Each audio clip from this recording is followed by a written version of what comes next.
देश के प्रधानमंत्री नरेंद्र मोदी ने तमाम राज्यों के मुख्यमंत्रियों के साथ युद्ध के हालात के चलते जो स्थिति पैदा हुई है उसको लेकर शुक्रवार को वीडियो कॉन्फ्रेंसिंग की थी। इसके बाद हरियाणा के मुख्यमंत्री नायब सिंह सैनी ने शनिवार को इस मुद्दे पर प्रेस कॉन्फ्रेंस की। सीएम ने कहा कि मिडिल ईस्ट में जो हालात हैं उनके चलते किसी भी तरीके से पैनिक होने की ज़रूरत नहीं है, क्योंकि हालात पूरी तरीके से सामान्य है। हरियाणा के सीएम ने कहा कि देश के प्रधानमंत्री नरेंद्र मोदी ने तमाम राज्यों और केंद्र शासित प्रदेशों के साथ बातचीत की है और जो जरूरी कदम उठाए जा रहे हैं उसको लेकर चर्चा हुई है। मुख्यमंत्री ने कहा कि हरियाणा में एलपीजी की उपलब्धता पूरी है और अभी 2 लाख सिलेंडर हर रोज मिल रही हैं और 1,90,000 सिलेंडर हर रोज वितरित किए जा रहे हैं। इसके साथ ही सीएम ने कहा कि जो कॉमर्शियल सप्लाई है सिलेंडर की वो भी जहां जरूरी है, जिनमें स्कूल, अस्पताल आदि जो संस्थान है उनमें की जा रही है। इस दौरान मुख्यमंत्री नायब सिंह सैनी ने कहा कि विपक्ष इस मामले में भ्रम ना फैलाएं और जो आपदा है उसमें अवसर ना ढूंढें। इसके साथ ही मुख्यमंत्री नायब सिंह सैनी ने कहा कि प्रदेश में इन दिनों जो कालाबाजारी को लेकर कुछ मुनाफाखोर मुनाफा कमाना चाहते हैं उन पर भी सरकार सख्ती बरत रही है। इंडियन नेशनल लोकदल के प्रतिनिधिमंडल ने शनिवार को हरियाणा के राज्यपाल प्रोफेसर असीम कुमार घोष से मुलाकात की। इनेलो के राष्ट्रीय अध्यक्ष अभय सिंह चौटाला के नेतृत्व में इनेलो नेताओं का प्रतिनिधिमंडल हरियाणा के राज्यपाल से मिलने लोक भवन पहुंचा। इस दौरान इनेलो ने राज्यपाल को एक ज्ञापन सौंपा है।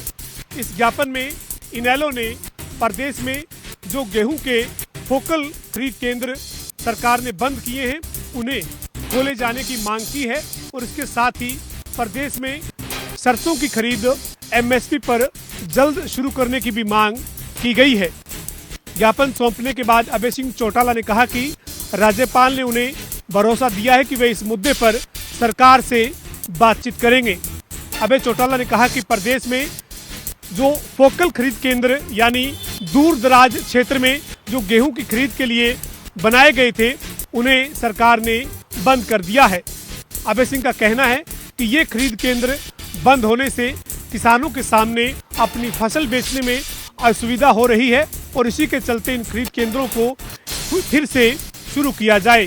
इसके साथ ही अभय सिंह चौटाला का ये आरोप है कि प्रदेश में गेहूं की और सरसों की जो खरीद है वो एमएसपी पर अभी तक शुरू नहीं हुई है और इसके चलते किसानों को नुकसान हो रहा है। बहरहाल अभय चौटाला का ये कहना है कि आज राज्यपाल से मुलाकात की है और इस मामले में अगर सरकार ने जल्द कार्रवाई नहीं की तो इंडियन नेशनल लोकदल इस मुद्दे पर पार्टी की बैठक करके आगामी रणनीति का ऐलान करेगी। 5 अप्रैल को मुख्यमंत्री नायब सिंह सैनी महम अनाज मंडी में एक रैली को संबोधित करेंगे। इस बात की जानकारी आज भाजपा के प्रदेश अध्यक्ष मोहनलाल बड़ोली ने महम में राज्यसभा सांसद रामचंद्र जांगड़ा के आवास पर पत्रकारों को संबोधित करते हुए दी। मोहनलाल बड़ोली ने बताया कि इस दिन मुख्यमंत्री नायब सिंह सैनी सुबह 11 बजे रैली में पहुंचेंगे और इस दौरान महम हलके की कई विकास परियोजनाओं का उद्घाटन करेंगे और इस दौरान वे कई विकास कार्यों का शिलान्यास करेंगे और विकास की कई और भी घोषणाएं करेंगे। मोहनलाल बड़ोली ने यह भी बताया कि भारतीय जनता पार्टी द्वारा बाबा साहब भीमराव अंबेडकर की स्मृति में कई कार्यक्रम चलाए जाएंगे और 14 अप्रैल से लेकर के 20 अप्रैल तक प्रदेश भर में ये कार्यक्रम आयोजित किए जाएंगे और पार्टी का जो 6 अप्रैल का स्थापना दिवस है, स्थापना दिवस को भी धूमधाम से पार्टी कार्यकर्ताओं द्वारा मनाया जाएगा और इस दौरान घरों पर कार्यकर्ता पार्टी का झंडा आरोहण करेंगे और कई जो विकास के जो कार्य हैं उनको प्रचार और प्रसार करेंगे और नायब सिंह सैनी की रैली को लेकर के मोहनलाल बड़ोली ने आज महम में भाजपा कार्यकर्ताओं की एक बैठक को संबोधित किया और रैली की तैयारियों में जुट जाने का आह्वान किया। महम से जनता टीवी के लिए कैमरा पर्सन कपिल शर्मा के साथ राजकुमार बडाला। फरीदाबाद के सेक्टर 23 से एक दिल दहला देने वाली घटना सामने आई है, जहां पर एक हेड्रा द्वारा मशीन उतारते समय हादसा हो गया।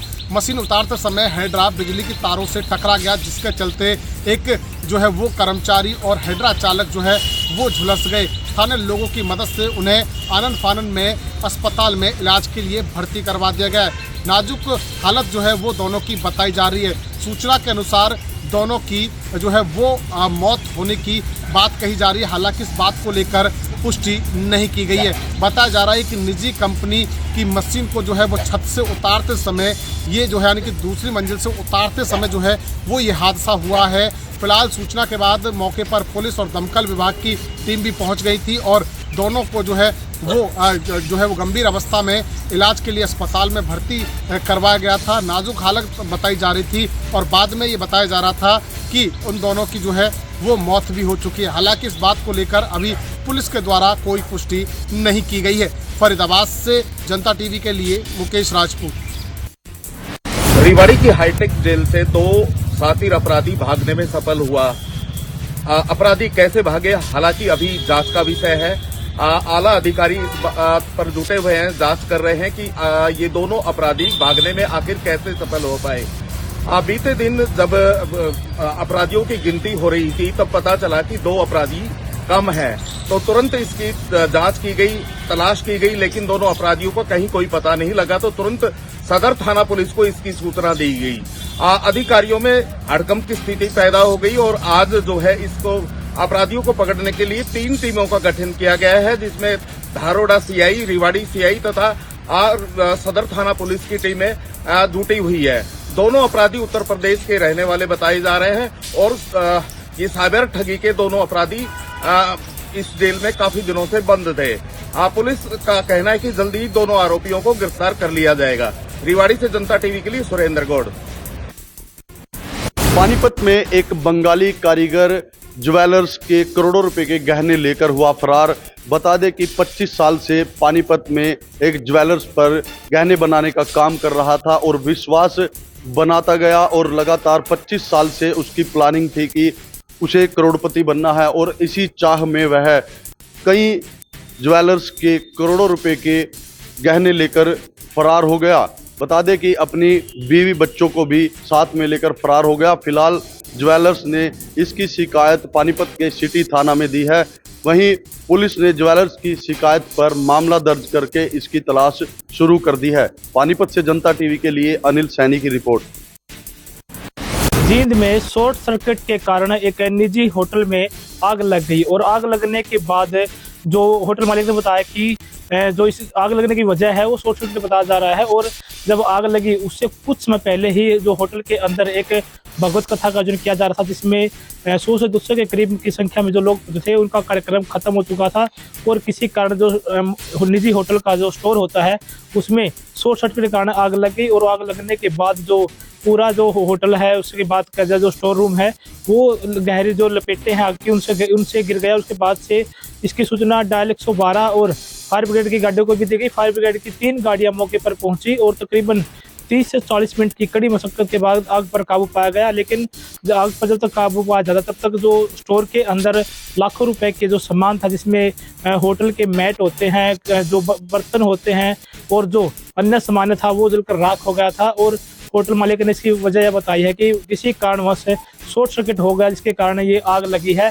और पुलिस ने होटल मालिक के आधार पर जो उन्होंने घटना बताई उसके आधार पर आगे कार्रवाई शुरू कर दी है। जींद से जनता टीवी के लिए सुनील कुमार की रिपोर्ट।